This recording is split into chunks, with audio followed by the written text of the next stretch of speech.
Well, I mean, I think there's several keys to the kingdom for leadership. I'm always hesitant to one.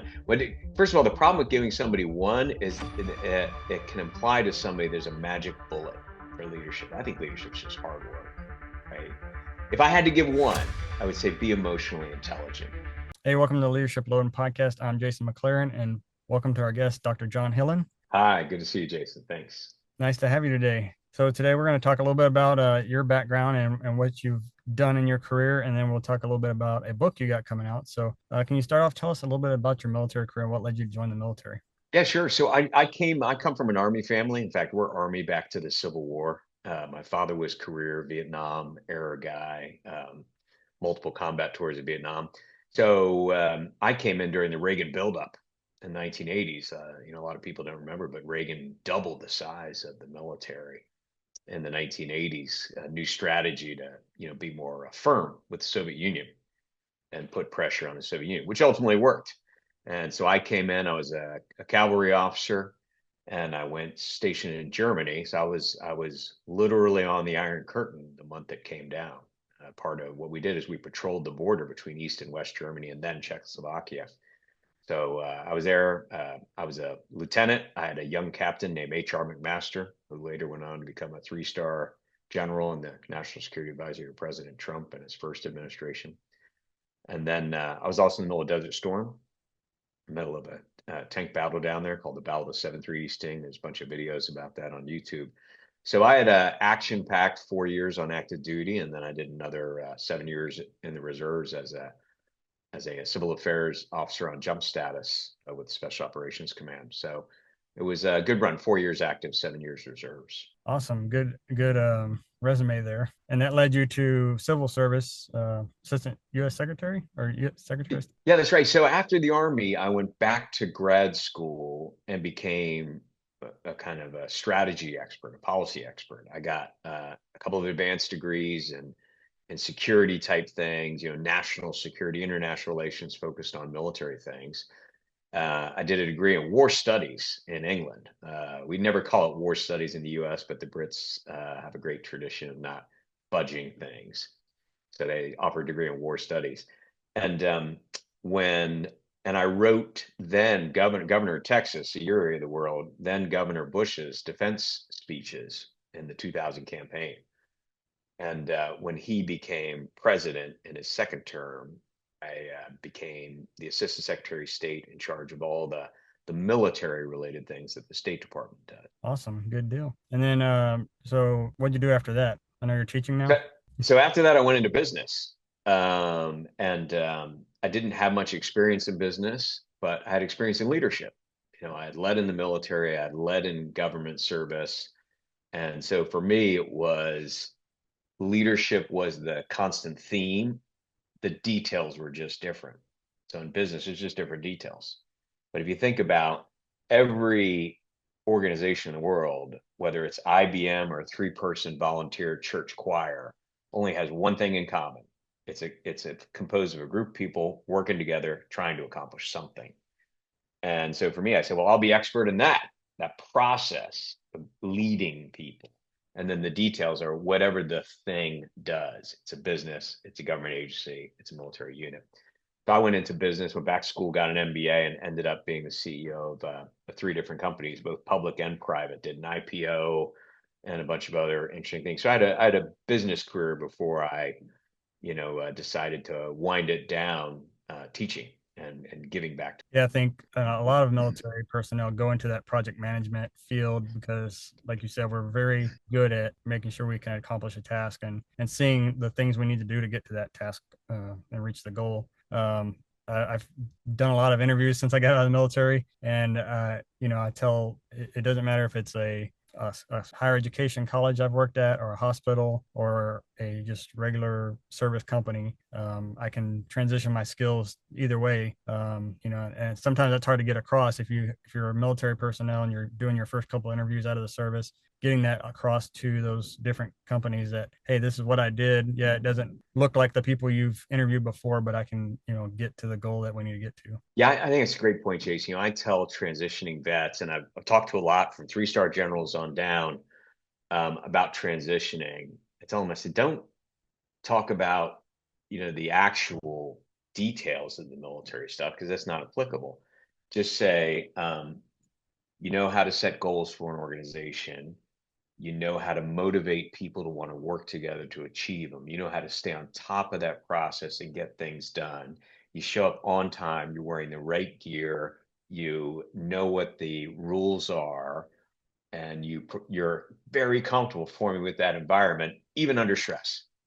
And I said, now you didn't say a single word about the artillery, communication signals, whatever, but most employers I know would give their eye tooth to have somebody who just has those qualities, not necessarily, military experiences. Yeah, I always say I don't even know how to build the widgets. I just need to know how to make the process work for the widgets to be made, Right. and I can always learn how the widgets are made once I get in the door. So you're teaching now? Yeah, so I teach at three different universities as a visiting professor. I teach at Duke University. In fact, I teach leadership in a national security program. So I get mid-career military professionals who are going back to school to get a master's degree and kind of learn that higher level of leadership. So, out of the field, so to speak. So not in the operational realm, not on the deck of the ship, not in the field, not on at the airfield, but leading at the next higher level. So we talk about, the national security environment, how it's changing, what are the skills leaders need in that environment. And then a couple other colleges, George Mason and Hampton Sydney College, I teach a variety of strategy and leadership related things. In an MBA program, I teach some politics and other things. For me, they're all related. So it's fun, teaching a bunch of different variety of courses.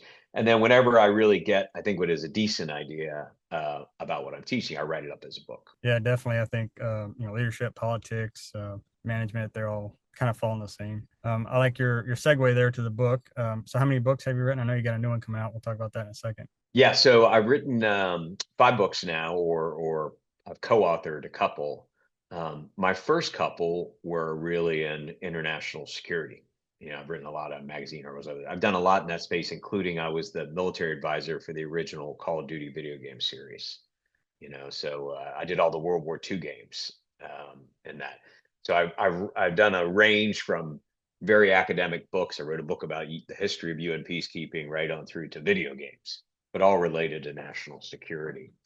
And the last couple of books I've written are business books. One was a leadership book called What Happens Now, because I found a lot of leaders who got to a certain level and then, to go back to that phrase you use, task accomplishment got them to that level, but now they're in charge of other people trying to accomplish tasks. So they can't just be a doer; they have to be a leader. And what's the difference?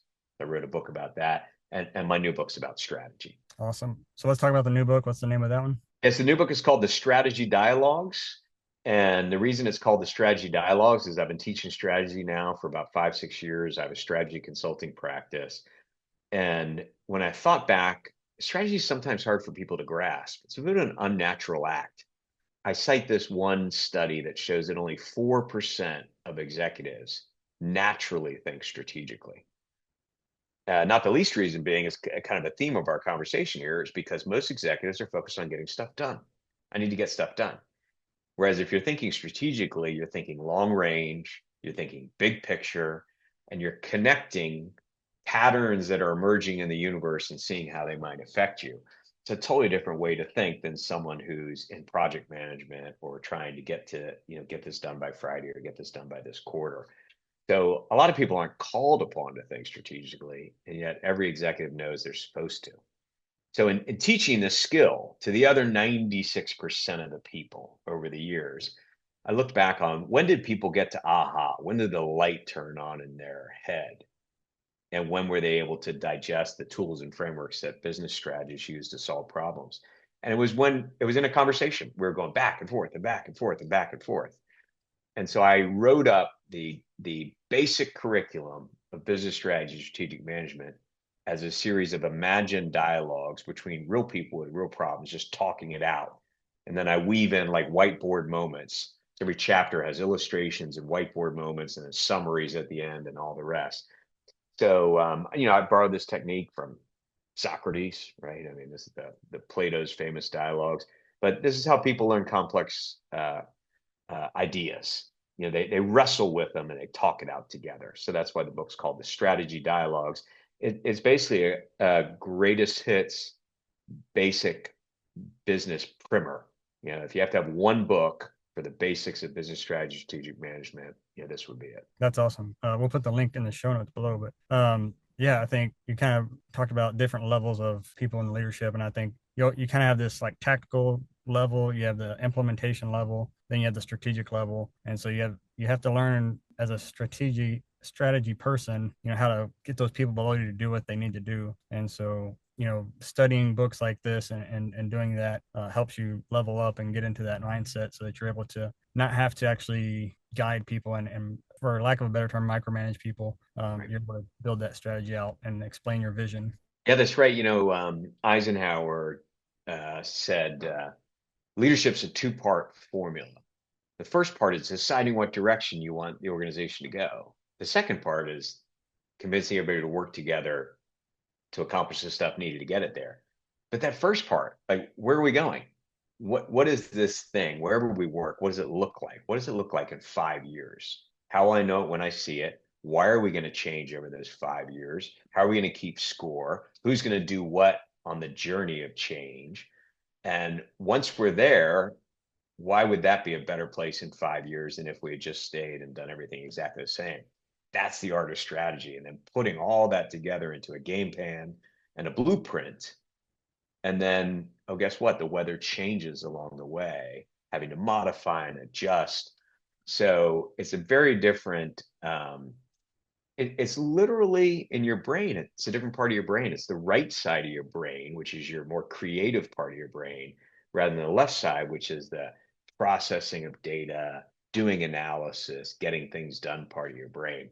And just like in the gym, if you know how to if you found how to activate a muscle and work it out, if you read, the way I've laid out a strategy book, you know how to activate your strategic thinking muscles and how to work them out. And it kind of goes back to for me, it's like the lean processing, like process maps and that sort of thing. You have to some things just are cyclical, and then you have to do retrain yourself to pivot when something happens. That's right. That's right. So if you had a new leader, say somebody you've met them in the hallway and you got a couple minutes to give them a tip of advice, what would it be? Yeah. Well, I mean, I think there's several keys to the kingdom for leadership. I'm always hesitant to one. First of all, the problem with giving somebody one is it can imply to somebody there's a magic bullet for leadership. I think leadership's just hard work, right? If I had to give one, I would say be emotionally intelligent, right? Leaders often think, and I'm guilty of this, that the main part of being a leader is to be on broadcast.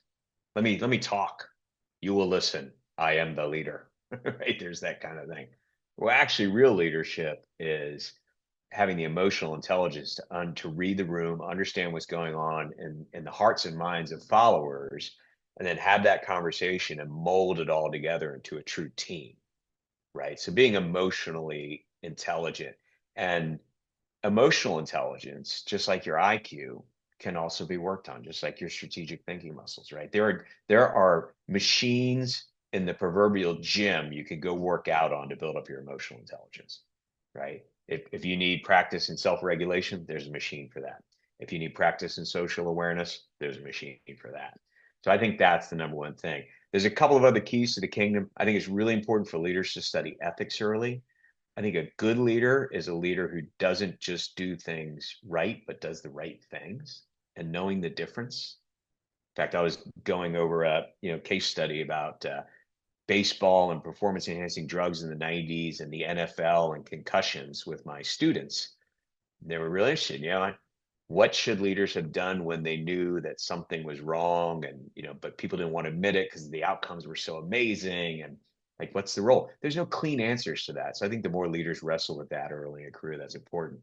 And the final thing I would say is leaders should build networks. They should spend time building networks of other leaders so that are not transactional. It's not like I scratch you back, your back, you scratch mine, but they just know other leaders in other places. So they can always reach out, get counsel, get advice, get connected. The best leaders I've seen, the most effective leaders, know where to go to get things done because they have relationships that are meaningful everywhere they need them. And if you wait until you need a relationship, it's too late to form it. So I think those three things will give every leader a really good head start in life. Yeah, to your last point there, I'm an emergency manager by trade, and we always say you cannot, you've got to have your contacts in your phone and keep those relationships up, because when the disaster happens, you don't want to have to call them and try to, and they'll say, well, who are you? You're not going to get the thing, you're not going to get the things you need then. And then back to emotional intelligence. I just saw an article on LinkedIn. Actually, it was talking about, emotional intelligence is very important right now, because the skills people have, the technical skills are, easy. We can see those, but as leaders, they want more emotional intelligence, because this younger workforce, Gen Z workforce, and millennials, they need that emotional intelligence to lead them. That's right. Well, Dr. John, how can people get a hold of you if they'd like to reach out? Yeah, so my website is johnhillen.com, JOHNHILLEN.com. There's a bunch of stuff about there about the new book, The Strategy Dialogues, which has been the #1 new release in several categories on Amazon for a while. So it's doing really well. Patrick Lencioni, who wrote 5 Dysfunctions of a Team, blurbed it, and a bunch of other popular writers. So the book's doing well and apparently making an impact on people because it's practical and even a little bit entertaining. The book's on Amazon everywhere, 3 different formats, soon to be 4 different formats. The Audible version comes out in a couple of weeks, or Barnes and Noble, wherever you buy your books. But johnhillen.com, there's a bunch of other things on there about the kind of work I do. Awesome. We'll put all those links in the show notes below, and people can reach out and get one. Great. Thanks for coming on the show today. Appreciate it, Jason. Good luck to you. Thanks for doing what you're doing. Hey, everybody. This episode of the Leadership Loading Podcast was brought to you by Go Heroes Inc., goheroes.org. If you'd like to be a sponsor, go ahead and check out our website or email us, and we'll get you all the information you need. There are thousands of leadership and management podcasts to choose from. We're glad you chose the Leadership Loading Podcast, a Go Heroes production. If you'd like to support Go Heroes Inc., visit www.goheroes.org. And with that, it's time to wrap up today's show. Thank you so much for listening. We sincerely hope you liked it. Don't forget to like, subscribe, and share this podcast with your family and friends. Let's all grow together.